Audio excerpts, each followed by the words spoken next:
Sir कहकर राघव अयांश को phone मिलाता है। अयांश अभी शावर लेकर निकला ही होता है कि उसका फोन दोबारा बजने लगता है।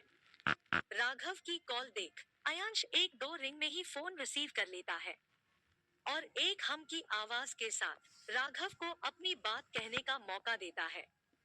राघव फोन पर कहता है, सर वो दिनेश सर कह रहे हैं कि मिसेज आदित्य अभी नहीं जाएंगी।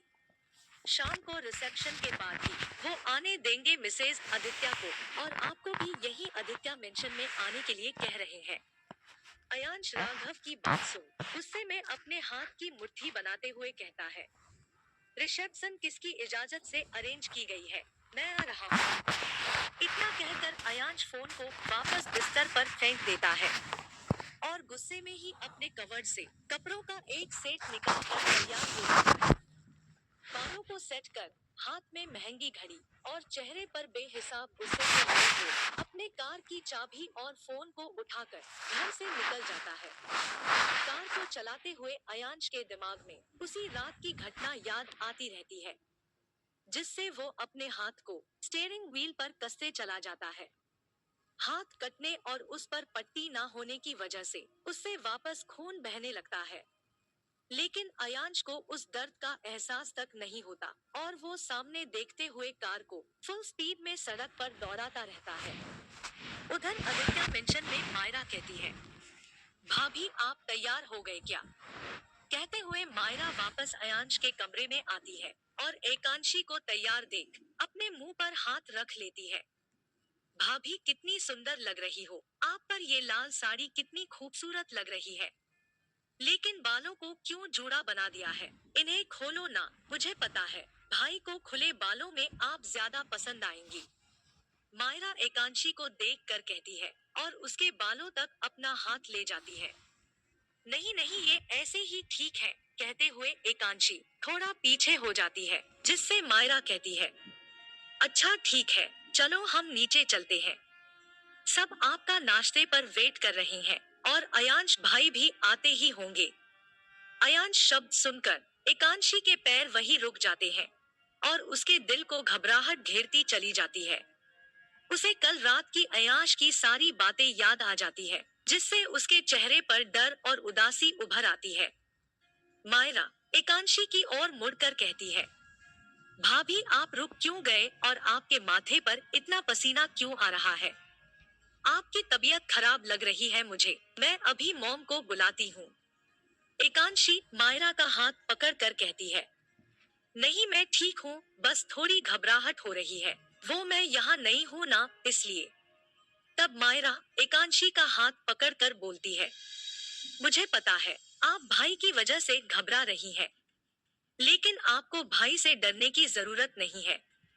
मैं जानती हूँ जिस हालात में आपकी और भाई की शादी हुई है, आप दोनों ही एक दूसरे को समझ नहीं पाए हो। लेकिन देखना आप जल्द ही भाई के प्यार में पड़ जाओगी और अगर मेरे भाई ने आपको परेशान किया तो मुझे बताना, हम दोनों गुंडे बुलाकर उन्हें पिटवाएंगे। फिर वो एकांशी के उदास चेहरे को देखते हुए बोली, क्या भाभी आपने तो एक स्माइल नहीं दी मेरे जोक पर। तभी उनके कानों में नीचे हॉल से अयांश के चिल्लाने की आवाज आती है, जिससे मायरा एकांशी को लेकर नीचे की ओर बढ़ जाती है। उधर अयांश दिनेश के सामने नाश्ते के टेबल पर हाथ मारते हुए कहता है, किसने कहा है आपको मेरा रिसेप्शन अरेंज करने का? अगली बार मुझसे बिना पूछे मेरे लिए कोई फैसला मत लीजिएगा। और राघव की ओर मुड़कर कहता है, सारे प्रोग्राम को कैंसिल करो और मीडिया वालों को आने से मना करो। मुझे कोई नाटक नहीं करना है अब। तभी सुनीता अपनी चेयर से खड़ी होकर बोली, अयांश ये क्या तरीका है बात करने का, माफी मांगो अपने बड़े पापा से। सुनीता की बात सुन अयांश एक नजर सुनीता की ओर देखता है और बिना कुछ बोले मुड़कर अपने कमरे की तरफ जाते रास्ते पर बढ़ने ही वाला होता है कि उसकी नजर एकांशी पर पड़ती है, जो सहमी हुई सी मायरा का हाथ पकड़े खड़ी होती है। अयांश अपने कमरे की तरफ जाते रास्ते को छोड़कर एकांशी की ओर बढ़ जाता है और उसका हाथ पकड़कर खींचते हुए चलने लगता है।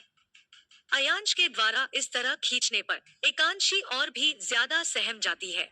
और उसके दिल की धड़कनें डर की वजह से तेज हो जाती है। अयांश इतनी तेजी से चल रहा होता है कि एकांशी लगभग दौड़ रही होती है, जिससे उसका पैर थोड़ा मुड़ जाता है और उसके मुंह से अनायास ही निकल जाता है। अयांश। एकांशी की आवाज सुनकर अयांश के कदम वहीं रुक जाते हैं और वो मुड़कर एकांशी के चेहरे की ओर देखने लगता है। ये पहली बार ही था जब उसने एकांशी की मीठे आवाज में अपने नाम को सुना था। हालांकि उस रात जब दोनों नशे के हालत में एक साथ थे तो दोनों ने काफी बातें की थी, लेकिन वो बातें और दोनों किस तरह करीब आए ये किसी को याद नहीं था। अपना नाम सुन अयांश एकांशी के चेहरे की ओर देखने लगता है। उसके चेहरे को पहली बार ही उसने इतने गौर से देखा था।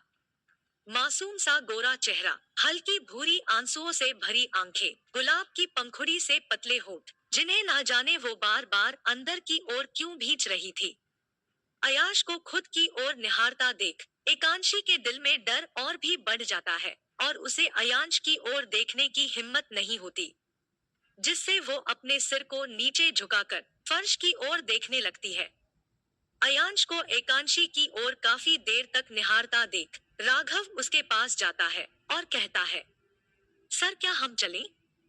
राघव की आवाज सुन अयांश एकांशी के चेहरे से अपनी नजर हटाकर एक नजर राघव की ओर देखता है और फिर एकांशी के आंखों से गिर रहे आंसुओं की ओर देखते हुए उसका हाथ छोड़ देता है।